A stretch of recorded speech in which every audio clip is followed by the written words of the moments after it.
I'm Bianca. This is Jeff. Hello. And we have had quite a week here at ThinkGeek HQ getting ready for San Diego Comic-Con next week. Yeah, we're going to fly all the way to California. It's going to be great. That was actually a much better throw than all of the rehearsals we've done. Yeah, it's going to be really great. We're heading out there at the beginning of next week, and then we will see some of you starting preview night on Wednesday, and then, of course, when the show completely opens on Thursday. So, if you're there, be sure to stop by. We will be at booth 3349. That's the one. You got it. 3349. And you can come say hello to the away team and see some of the really awesome stuff that we're going to be premiering at Comic-Con. Yeah, we've got a couple of new products that we'll be starting to talk about on the 19th. That's preview night. So if you wanna get your first peek on those, check out the website on the 19th. And if you're not coming to Comic-Con, you should make sure that you're following us on Snapchat and Instagram too. We try not to overload you guys throughout the week with too many social posts. I mean, we do know that there's no such thing as too much ThinkGeek, but it's from a show. It's really a great experience to have the stories. So we post a lot of stories. Bianca posts them on Snapchat and on Instagram. We're ThinkGeek on both. So make sure you're following us there if you want to see a lot of cool stuff from Comic-Con. Yeah, and another cool thing that you're going to be seeing during Comic-Con is Timmy. Right now we have Deadpool Timmy with us, and he has this mask on, and underneath, of course, we've taped his mouth so he doesn't say anything vulgar on stream, of course. And while we are at Comic-Con, we'll be debuting a few new Timmy costumes that some of our awesome fans have sent in. And if you would like to send in a Timmy costume, there is a blog post for. You can find it at www.thinkgeek.com/blog. It will give you all the details you need to know about how to craft an amazing Timmy costume. Send it in. If you do, be sure to keep an eye out on our social media. We'll be featuring a bunch of different costumes over the course of the week. And of course, as Jeff mentioned, just all the really awesome things from the show floor at Comic-Con, from our booth, from maybe some after parties. Who knows? Tune in to find out. And we are ThinkGeek pretty much everywhere. In fact, everywhere. In fact, everywhere. In fact, everywhere. Yeah, and just in case you're thinking, wow, it's too late, Comic-Con is really soon, it's Friday, if you can get us a Timmy by Tuesday, we can have it in California by Wednesday. It's true.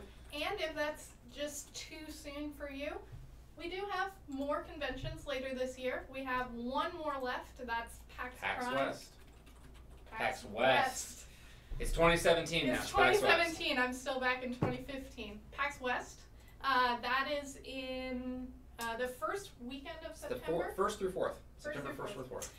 So if you get us a Timmy before then we'll feature him at PAX Prime. So there's really never a bad time to We'll take him up on the Space Needle, maybe. We will. Probably. Maybe. Possibly. Who knows? You'll have to tune in to find out.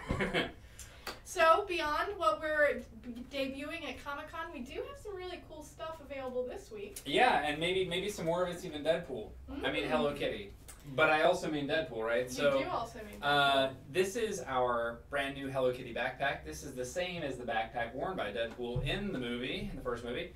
And it's kind of a funny story about this backpack. Our team wanted to showcase this backpack on site. They wanted to let fans of Hello Kitty and Deadpool and fans of Hello Kitty and Deadpool buy this really cool backpack, and they discovered that the backpack didn't exist. It was just in the movie, and apparently it did at one point exist, but it doesn't anymore, so they recreated it from images from the movie, and now you can own it and be just like Deadpool with Hello Kitty backpack. I really, really love the idea that it was like a custom backpack that Deadpool made. Because he loved Hello Kitty so much. He's sewing, he's like hanging out there. Yeah. And we've also launched our back to school shop on our site, so if you are ready to go back to school or almost ready to go back to school or dreading it terribly because you just got out of school, hey, well, have we got some stuff for you? So I've got my backpack packed. Like, I'm going to go back to school, and let's see what's going to happen here. Oh, boy. What do I have? Oh, a Nuka-Cola lunchbox. Nuka-Cola lunchbox. Because you got to eat, and it's a whole lot easier to take food with you when you have a case for it. So we do still have these. They're going pretty fast. People are buying them. They're cool. We've also got a new line of a whole bunch of different products. Let me see if I can pull these out. This groups. Is like a bag of holding. There's so much more in there. You know, Hello Kitty really does hold a lot. So we've also got this new line of Nickelodeon Splat. notebooks and organizers and things. They feature some 90s nostalgia cartoons. You got Rocko's Modern Life, Rugrats, Cat Dog, Ren and Stimpy, some others. What else do I have in here? Into your magic bag. My magic bag of magic. Literal magic bag. Whoa, we've also got some Harry Potter stuff. So we have a 3-ring binder here. We've got some composition books from the houses. On the back, we've got our sorting hat. Of course. So everything you need to go back to school. Yep. Check out our back to school shop. Hello Kitty backpack. Fill it up with whatever you like. Yeah, no need to go to Diagon Alley. We've got you covered with all the Harry Potter things you could possibly need. And it looks like, Bianca, you've got a backpack too. Captain America's backpack? I have Captain America's backpack. This is the Captain America canvas backpack. It's got sort of a vintage feel with these amazing embroidered patches. You've got Adventures logo, some brass stars. It's really got that vintage Captain America feel. It's very cool. And then, of course, you could never forget, first day of school. What do you take to school? Number one thing that you bring to school. How do you get ready for school? Oh boy, just like Just a bunch of feisty pets? A bunch of feisty pets, a bunch of adorable feisty pets. And then, I don't even think that's all. Oh, are they tiny baby feisty pets? You know what? Forget all that paper pens and stuff. This is all you need. Oh, that's great. An adorable / evil monkey. And you're like, school's going great, but homework. I don't know. You can. I'm sure the 4-year-olds in our audience thought that was very funny. I thought it was very funny. Well, you are a dad. It happens. Cool. When you become a dad, you lose your humor, or you gain it. Who knows? For those of you not going back to school, or maybe hoping against hope to have a wish granted, so that you never have to go back to school again, we have a set of Dragon Ball Z replica Dragon Balls. They are really, really cool. I'm going to go ahead and take some out because they've got a nice hand feel. Yeah, they're heavy. They are. So these are acrylic replicas of the Dragon Balls. There are 7 of them. And inside, you probably can't see because our camera is not good enough to zoom in, but they do contain the numbered stars. So this is 1 star, and in here is 7 stars. And they are real stars. They are actually real stars, and it comes in this amazing box which you can use to display them, or you can take them out, take them to a dragon, get your wish granted. Also, if you do happen to know the location of a magical dragon, hey, just drop that in the comments. Maybe actually a private message. We don't want to post that for the whole world. Yeah. If you share the location of the dragon and we check and we go get your wish, we will send you a free box of Dragon Balls. Yeah. And then you can go have a wish too, but we got to check it out first. So you scratch our back, we scratch yours. It's like a mutually beneficial relationship here. It is. So these are on the site right now. You can find them at ThinkGeek.com, and they are really, really awesome. They are indeed. So what else do we have? We've got a couple of games. We've got Periodics, which is a fun game about learning the periodic table of the elements. It's got some really cool art on it. If you see the box art here, the cards actually look very similar. So each of the cards has a clever illustration of an element on it. And this is a game of mini games. So I think there's 11 mini games that you play through. Each one has sort of like a different little task that you do. Some of them are sort of similar to Go Fish. Some of them are matching games and things. So you play through, and whoever wins out of the 11 games is the winner. But it's a great fun game if you want to learn the periodic table of the elements or just refresh it. Good for kids, good for adults. It's ages 8 and up. And you can only find that at ThinkGeek. Both of these products are ThinkGeek exclusive, so you can only get them here. And they're great gifts, great things for kids to sort of use to refresh during the summer before they head back to school. Keep them fresh on all that good science. And moving on to Blinded by Science, this is a, as I mentioned, ThinkGeek exclusive trivia game. It is only $10, so it's a really great and cheap investment in your own knowledge. And there's a lot of knowledge in it. There's too. a lot lots of knowledges.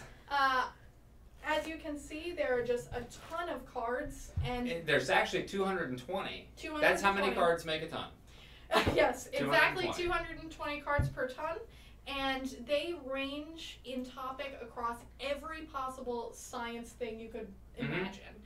mathematics, you've got clouds, you've got lunar landings, you've got get your thermals on. What does that even mean? I don't know, but you can find out. It's not rocket science. It's not rocket science. And it's a really fun game.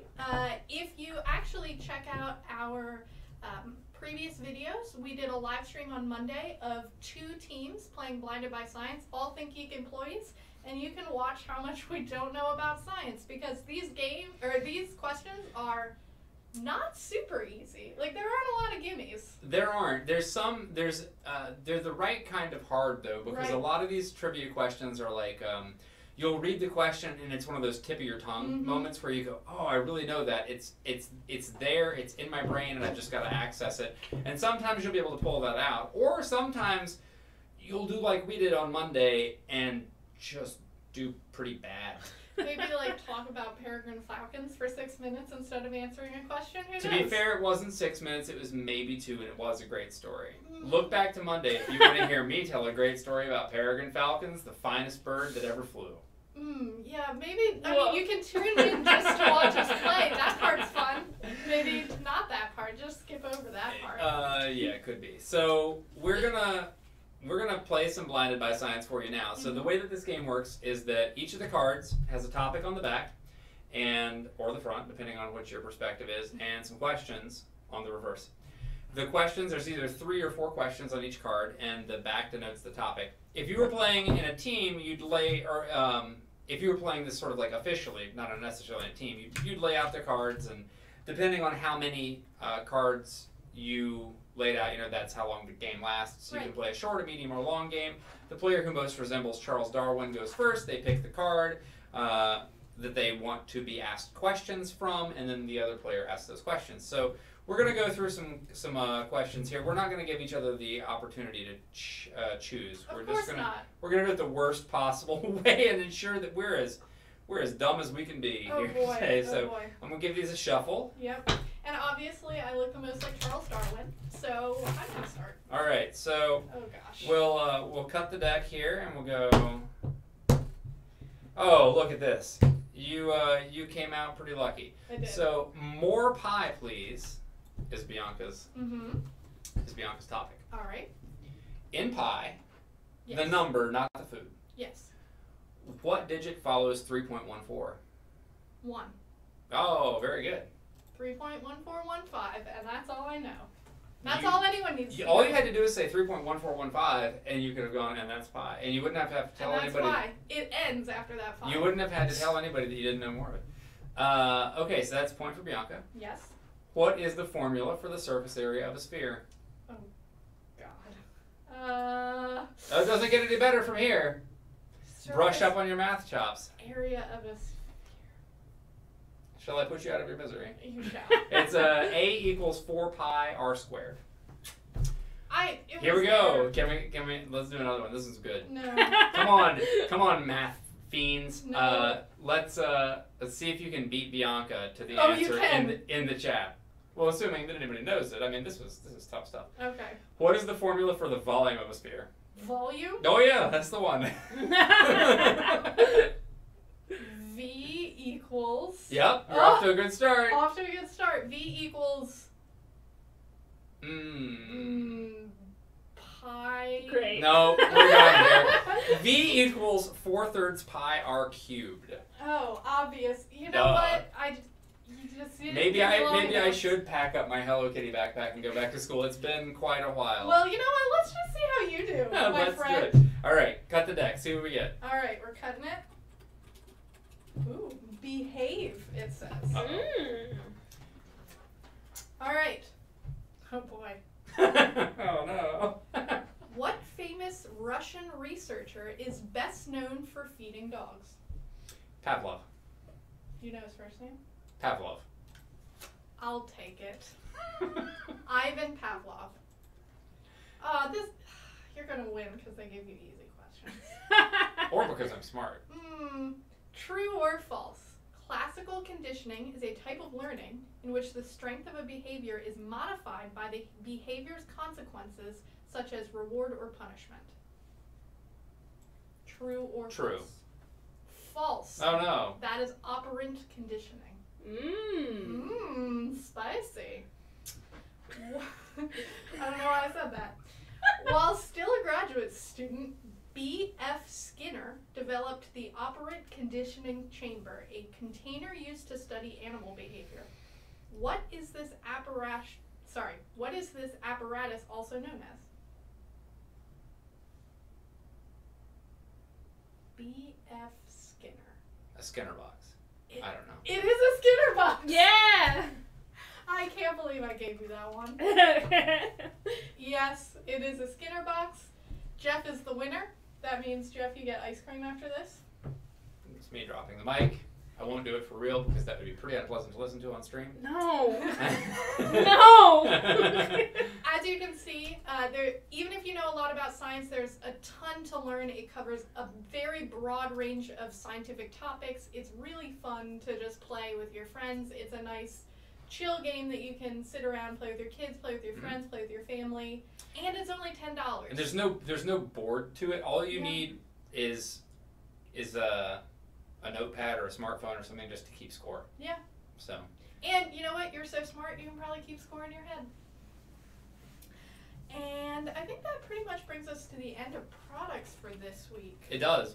But there is lots of fun, cool, geeky stuff that happened this week. One of the things that happened this week was on July 12th, we participated at ThinkGeek on the International Day of Action for Net Neutrality.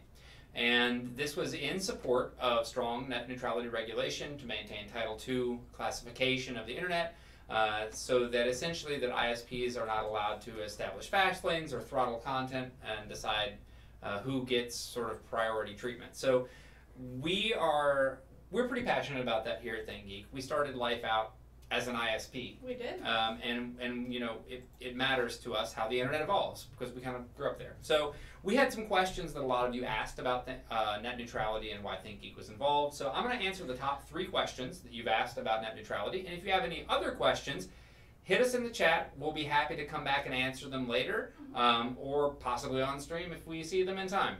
So question number 1, why do we at ThinkGeek care about net neutrality? Well, like I said, we started out life as an ISP. Timmy, we were all kind of like born on the internet here at ThinkGeek. This is it's been an internet company since it began, and we're all big computer geeks here. This is something that's really passionate to us. We value being able to access the internet, and ThinkGeek wouldn't have been able to sort of develop and grow and become the thing that it is without a neutral internet. So it's functionally pretty important to us, but we also just believe in it. We believe that all content should be accessible equally. We believe that no matter whether you're paying more or less, you should be able to access the same content. It's just kind of an element of fairness for us, and it's important. Why do you, intrepid viewer, why do you care about net neutrality? Well, a lot of reasons. If net neutrality isn't upheld, for one, we're probably going to have to charge you more for things because we're going to have to pay more to do the same thing that we do today, you know, because we'll have ISPs that are able to just charge us more based on the content that we deliver, which doesn't seem terribly fair for anybody. You'll probably also have to pay extra for things like Netflix. So you'll pay your Netflix subscription and you'll have to pay more again for it. You'll see slower site load times, content that you like may be blocked. There's a lot to it. We probably can't get through all of it here, but if you want to read more about it, check out battleforthenet.com. There's a really great bit of information there. And then finally, how does this affect our customers outside of the US? Well, if we have to charge more, it's not going to just happen to the folks that live in the US. It's a cost that's going to be borne across the whole world. The internet is a global phenomenon, and we're not the only US-based company that has a lot of reach outside of the US. I mean, if you look even just at something like Netflix, there are potential ramifications for the services and the shops and even just connecting with people that you do that could be very negatively impacted if net neutrality isn't upheld. So we do have a post up on our site about it. Maybe we can link that here in the chat if you want to look a little bit more at that. And like I said, if you've got any questions, do feel free to ask. And sort of taking a 180 turn, going back to the fun part of the internet, I'm going to talk about something that I'm really, really excited about this week. It is a game that's not coming out until 2018. So that, is a bit of a wait, but I think it's going to be worth it. It's a game called Mineko's Night Market. I just found it this week, and it is an indie game with amazing art that is basically a combination of Stardew Valley meets Harvest Moon meets Neko Atsume, which is a cat collecting game, and this is a game in which you farm cats, you pet cats, you race cats, you hang out with a giant cat. It's the perfect game. It's the perfect game. I adore it. It looks really, really cute and really, really fun to play. I'm really excited about it. I am very passionate about supporting indie developers, and this will be published by Humble Bundle, again, 2018. I'm really excited to see where it goes, and hopefully they'll be releasing more trailers soon, because I can't get enough of it. The idea of cat racing is one of the funniest things I've ever heard of. My family and I, we have 5 cats. That's a lot of cats. It's Jeff. probably too many cats, Too maybe, many. but we have 5. And some of them we've tried to take on walks, and you put the cat in the harness. You put the harness on the leash, and you go, kitty, kitty, let's go outside. It's going to be great. And the cat, in protest, splats itself perfectly flatly, just like a pancake, all over the ground and doesn't move and makes this like really awful So howling, growling screech sound. noise. So the idea of somebody trying to put like cats in lanes and race them around some sort of a cat racing track it's really good. I hope it's like there is an Cat expression, Simulator. it's called herding cats, and maybe we'll find out what that's like. It is sort of farm-based. Maybe we will have to herd cats. I hope so. So too. Well, what else happened? We have some science this week. Did some science get done? We have some science this week. We also have, weren't you excited about something else? Yeah, I am. Well, I'm excited about a lot of things. So I'm excited for sure about Stranger Things. We've got the release date for season 2 was just posted for Stranger Things. It's October 27th. In So case excited. you have been, I don't know, maybe you were Living in the upside down? You were in the Upside Down. You weren't aware that this has happened. So it's coming out on the 27th. They've put up a poster. It looks incredible. Fan theories are absolutely running rampant about who the villain is in this. So, of course, the villain in the first season was a D&D inspired villain. Yeah. And now we've got this poster out, and there's 2 theories. So one of them is that maybe it's another D&D villain. It's a Thessal Hydra. That's sort of I guess informed by the multiple legs looking sort of clip from the trailer and from the poster. There's also an interesting theory that I personally really love that fans are pushing online. The second season opens with the kids dressed as Ghostbusters for Halloween. So cute. So maybe people think that the bad guy here is going to be Gozer. And I think that would be fantastic. I agree. There can only be Zool. I am all about this. So, Dana won't be in this series, we believe. You never know. We'll have to find out. So anyway, pretty excited about that. Yeah. And also pretty excited about some of the really weird stuff that scientists were doing this week. Weird science. Science is kind of weird when you think about it. You come up with an idea and you go, what crazy thing can I do that nobody's ever done before that will get me closer to the pursuit of knowledge? And the answer that scientists had this week was, let's put a GIF in a bacteria. Why not? So they did. A team of scientists used the DNA structure in some E. coli to actually load a GIF of a horse running into the bacteria. Which seems on the surface like something that you would say, well, okay, great, why did you do that? And it wasn't an end unto itself. So scientists are working to understand how the DNA structure is used to sort of store and write data, and how the information that is stored in DNA allows cells to differentiate themselves. So how a cell becomes a brain cell or a lung cell or a heart cell. All of this information is something that scientists are beginning to understand. And apparently the first step towards this was memes. Obviously, the first step towards anything is just the dankest of memes. Yes, and so a running horse in a bacteria is a pretty dank meme. So, would you say it's viral? Other than it being bacterial, yeah. Why did you have to ruin my beautiful joke. Look, that was a beautiful joke. I wouldn't even go as far as to say that was a dank joke. It was the dankest of memes. I bet our viewers appreciated it. They did. Thank you in advance. The other thing that happened this week was a team of scientists in China did some teleporting. So there's this very strange thing that scientists don't quite understand, in which you can take two molecules and get them quantumly entangled. I don't know how to turn. It's quantum entanglement. That's the phrase we're going for here. I don't know how to turn that into an adverb. So quantum entanglement is a state in which essentially two molecules are able to share the exact same state of being, and they're intrinsically tied to one another, and they can be pulled apart from one another by significant distances, like hundreds of miles in this case.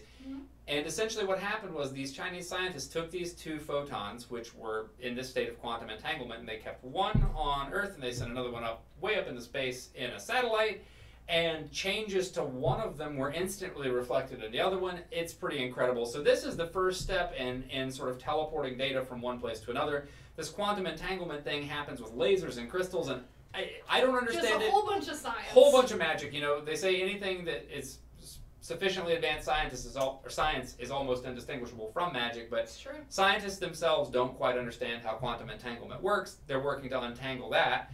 It was good, wasn't it? So they've had this work successfully. It's a pretty good leap in the right direction of discovering and developing a truly global, exceedingly high speed internet. So this is a way. Internet, here we come. That's where we're going, and it all starts with a couple of photons separated by a few hundred miles. So that happened this week. I thought that was pretty cool. Science, what will you do next? Science, you rule. You rule. Sort of taking a different approach to cool things that happened this week. We covered science, we covered net neutrality. We haven't covered pop culture. And let's talk about some... What do you mean, gifts of horses and bacteria isn't pop culture? Okay, that's fair. That's fair. I mean, it would have been a better fit if it was like a gif of a pancake hat on a bunny, but it was a horse. And you know what? I respect that choice, but it just I'll take it. Just wasn't the dankest of memes, okay? A pancake hat on a bunny. Have you not seen it? All right, it's I'll very look it good. But Erin's getting an education today. Maybe she'll share the pancake bunny with you when she finds it on Google. But we did have Emmy nominations, and we're going to cover the two most important ones, which of course are Best Drama Series and Best Comedy Series, and no other qualifications exist, obviously. That's it. So we're going to go over the Best Drama nominees that were announced Thursday, I believe.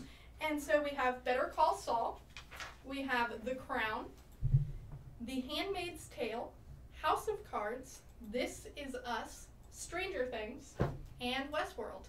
So I was really excited about this batch of nominees because there were a lot here that were more on the geeky side.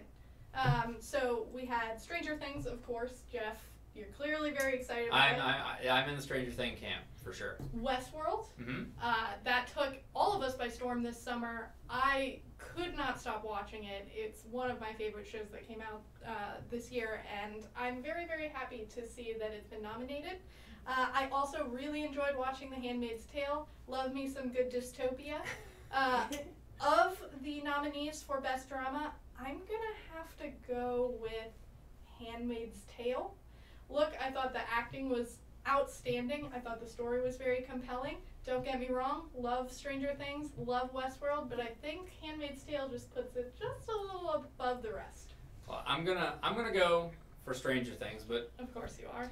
What do you think? Do you have any opinions at home? If you do, share them with us.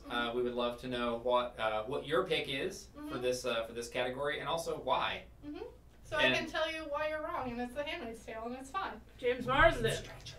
Okay, clearly we have a Westworld fan in the audience. Erin, why don't you tell us about why you want Westworld? Is it because of James Marsden? I love him. He is a very good boy.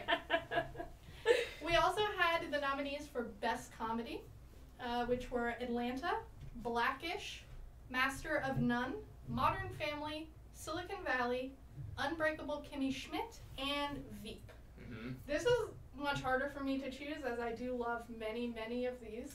Yeah, it's a tough list. It's a tough list, but I'm going to have to go with Master of None. I really loved the second season. I thought it went in kind of a different and refreshing direction. There was a lot of funny stuff, but also it handled a lot of tougher subjects, which I really enjoyed watching. Mm-hmm. And I think it just stands just a little bit above the rest of the nominees. How are you feeling, Jeff? I'm gonna throw my hat in the ring for Silicon Valley. Good choice. I've worked in the games development space and in the tech world for a while, and it's eerily accurate in some ways. Yeah. It's kind of to the tech world, I guess, what Office Space was for like cubicle culture in the late '90s, and I don't know. I've wept with laughter watching the show. There's just scenes in it that just really, I don't know.